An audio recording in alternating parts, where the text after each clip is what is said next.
KPS group of education में आपका स्वागत है। आज हम चर्चा करेंगे 14 दिसंबर 2024 को जो फर्स्ट पेपर हुआ था यानी प्राइमरी का पेपर सीरीज संख्या आई है। आइए हम सीधे बाल विकास का जो 30 क्वेश्चन है उसका आंसर का चर्चा करेंगे। आइए देखते हैं। पहला क्वेश्चन है, गत संवेदी शिक्षार्थी बीच में जगह है के माध्यम से सीखना पसंद करते हैं, तो इसका विकल्प नंबर 4 सही है, करने और चलने फिरने में। प्रश्न संख्या 2 है, वाइगोत्स्की के सीखने और विकास के सिद्धांत के अनुसार निम्नलिखित में से कौन सा आलम्बन का उदाहरण है, तो इसका विकल्प नंबर 2 सही है, किसी कार्य को छोटे चरणों में तोड़ना और आवश्यकता अनुसार सहायता प्रदान करना। प्रश्न संख्या 3 है, रचनावादी दृष्टिकोण से, इसका विकल्प नंबर 4 सही है, सीखना वर्तमान समझ का विस्तार और परिवर्तन है। अगला प्रश्न संख्या 4 है, लेखन वैकल्प की विशेषता है, इसका ऑप्शन नंबर 3 सही है, लिखित कार्य में चुनौती। अगला प्रश्न नंबर 5 है, अभिकथन है, आप देखेंगे इसको, शिक्षिका को अपनी कक्षा के लड़कों को खेलों में भाग लेने के लिए प्रोत्साहित करना चाहिए व लड़कियों को कला अलंकरण के कार्य देने चाहिए।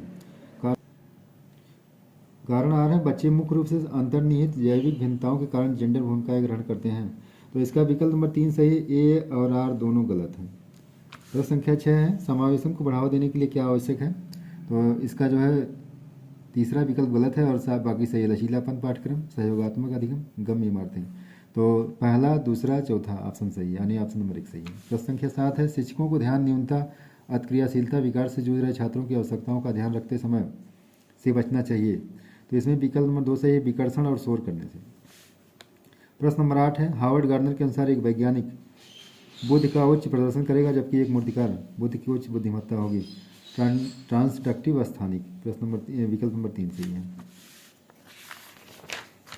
अगला प्रश्न नंबर 9 है, आइए देखते हैं। इसमें भी अभिकथन है, प्रभावी शिक्षक खुद को शिक्षार्थी के दैनिक जीवन और उसकी सामाजिक सांस्कृतिक पृष्ठभूमि से परिचित कराते हैं, कारण आज जो है सीखना एक सामाजिक संदर्भ में होता है, तो इसका विकल्प नंबर 4 सही, ए आर और दोनों सही हैं, ए की आर सही व्याख्या करता है। प्रश्न संख्या 10 है, पियाजे के संज्ञानात्मक विकास का किस प्रकार वर्णन किया गया है, तो 4 गुणात्मक रूप से भिन्न चरण में, ऑप्शन नंबर 4 सही है। प्रश्न संख्या 11 है, पियाजे के संज्ञानात्मक विकास के सिद्धांत के संवेदी चालक अवस्था के 2 महत्वपूर्ण संज्ञानात्मक विकास मील के पत्थर हैं, तो ऑप्शन नंबर 4 है, वस्तु स्थायित्व और स्थगित अनुसरण। प्रश्न संख्या 12 है, निम्नलिखित से कौन सा बाहरी अप्रेरणा का सही वर्णन करता है, तो ऑप्शन नंबर 2 सही है, अप्रेरणा जो वातावरणीय परिणामों से आती है। प्रश्न संख्या 13 है, अर्थपूर्ण अधिगम मुख्य रूप से किसके बारे में नहीं है, तो ऑप्शन नंबर 2 सही, जानकारी को रटना। प्रश्न संख्या 14 है, वाइगोत्स्की के अनुसार बच्चे स्वयं से बात करते हैं, तो विकल्प नंबर 2 सही, विचार और आत्म नियमन में सहायता के लिए। अगला प्रश्न नंबर 15 है, निम्नलिखित में से कौन सा कथन विकास के समीप दूराभिमुख सिद्धांत का प्रतिनिधित्व करता है, तो ऑप्शन नंबर 4 है, मोतियों को धागे में पिरोने से पहले बच्चे गेंद को पकड़ने की क्षमता विकसित करते हैं। अगला प्रश्न नंबर 16 है, विकास के संदर्भ में एक समय सीमा जिसमें एक व्यक्ति विशिष्ट प्रेक्षाओं के प्रति परिवर्धित संवेदनशील रखता है, जिससे कि वह कुशल तरीके से कार्य करने के लिए विशेष कौशल विकसित कर सके, यह विकास की कहलाई जाती है, तो उत्प्रेरक अवधि कहलाई जाती है, ऑप्शन नंबर 3 सही है। अगला प्रश्न नंबर 17 है, ये भी एक अभिकथन है, शिक्षकों द्वारा प्रदान किया गया अवलंबन बच्चों की सीखने की प्रक्रिया में बाधा डालता है, ये भी गलत है।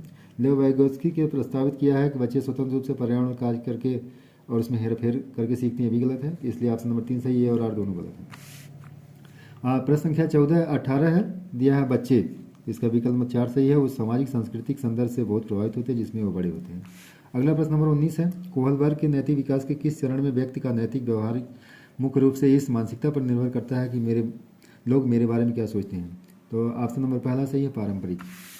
प्रश्न संख्या 20 है, ये भी एक अभिकथन है, 5-6 वर्ष के से कम उम्र के बच्चों को ठीक से और रेखाओं के भीतर लिखने के लिए दबाव नहीं डालना चाहिए, कारण उसका जो है बच्चे 5-6 साल के बाद गतिक कौशल का बेहतर नियंत्रण प्राप्त कर लेते हैं, तो इसका ऑप्शन जो है कि ए और आर दोनों सही हैं, ए आर की सही व्याख्या करता है। अगला प्रश्न नंबर 21 है, ये भी एक अभिकथन है, शिक्षकों को छात्रों से दूरी बनाकर रखनी चाहिए और अधिगम की प्राथमिकता जिम्मेदारी उन्हीं पर डालनी चाहिए, कारण इसका अधिगम एक लोकतांत्रिक वातावरण के बजाय एक एकाधिकारवादी वातावरण में प्रभावी ढंग से होता है, इसका ऑप्शन नंबर 4 है, ये और दोनों सही है, ए की आर सही व्याख्या करता है। प्रश्न नंबर 22 है, महारत उन्मुख शिक्षार्थी आमतौर पर सफलता का श्रेय को देते हैं और असफलता को, योग्यता और कोशिश, अपर्याप्त कोशिश, ऑप्शन नंबर 1 सही है। प्रश्न संख्या 23 है, सामाजिक संचार में चुनौतियाँ किसमें स्पष्ट होती हैं, तो इसका विकल्प नंबर 4 सही, स्वाधीन क्रम विकार में। प्रश्न संख्या 24 है, बच्चे अक्सर अपने आसपास की घटनाओं की अपनी व्याख्या लेकर आते हैं। बारिश क्यों होती है पूछे जाने पर सिया कहती है, भगवान अपने कंधों पर पानी की बाल्टियाँ ढोकर थक चुके थे, ऐसा व्याख्याएं। तो ऑप्शन नंबर 1 सही संकेत देती है कि बच्चों में अपने सांस्कृतिक परिवेश के अनुकूल सहज समझ होती है, जिससे वे घटनाओं को समझ की कोशिश करते हैं। प्रश्न संख्या 25 है, विद्यालय में खेलने के समय ऋषभ एक 7 वर्षीय लड़के ने अपने खेलने के लिए एक गुड़िया उठाई। तो इसका विकल्प आप देखेंगे ऑप्शन नंबर 4 से ऋषभ को गुड़िया के साथ खेलने देना चाहिए और दूसरे बच्चों को कहना चाहिए कि वो अपनी पसंद की कोई खिलौना चुन सकते हैं। प्रश्न संख्या 26 है, अच्छे समस्या समाधानकर्ता बनने में विद्यार्थियों की सहायता करने के लिए एक शिक्षक को निम्नलिखित में से किस प्रक्रिया पर बल देना चाहिए। तो ऑप्शन नंबर 4 सही है, बड़ी और जटिल समस्याओं को छोटी प्रबंधनीय समस्याओं में विभाजित करना चाहिए। अगला प्रश्न नंबर है प्रश्न संख्या 27 है, बच्चे जब अनुभव करते हैं तो बेहतर रूप से सीखते हैं। तो ऑप्शन नंबर 3 सही है, सीखने के लिए मध्यम स्तर का उत्साह करते हैं। प्रश्न संख्या 28 है, लॉरेंस कोहलबर्ग ने तर्क दिया है कि ऑप्शन नंबर 3 सही है, बच्चे के नैतिक तर्क में सांस्कृतिक अंतर होते हैं। प्रश्न संख्या 29 है, यह भी एक अभिकथन है। तो एक समावेशी कक्षा में छात्रों की आवश्यकताओं को पूरा करने के लिए शिक्षकों को बहुसंवेदी सामग्री का उपयोग करना चाहिए। कारण उसका है, समावेशी कक्षाओं को पाठ्यचर्या सामग्री के मानकीकरण के साथ साथ मूल्यांकन रणनीतियों के मानकीकरण को अपनाना चाहिए। तो विकल्प नंबर 2 सही है, ए सही है और आर गलत है। अगला प्रश्न नंबर 30 है और आखिरी प्रश्न है, जीन पियाजे के अनुसार एक बच्चा जो सरल गणितीय उपक्रम जैसे 4 + 5 = 9 तो 9 - 5 = 4 के पीछे के तर्क को समझने में असमर्थ है। इसका कारण है अपरिवर्तनीयता। तो ऑप्शन नंबर 3 सही है। इस तरह से शिक्षा शास्त्र के यानी बाल मनोविज्ञान के जो है 30 क्वेश्चन का हमने सीधे सीधे एनालिसिस किया। जय हिंद।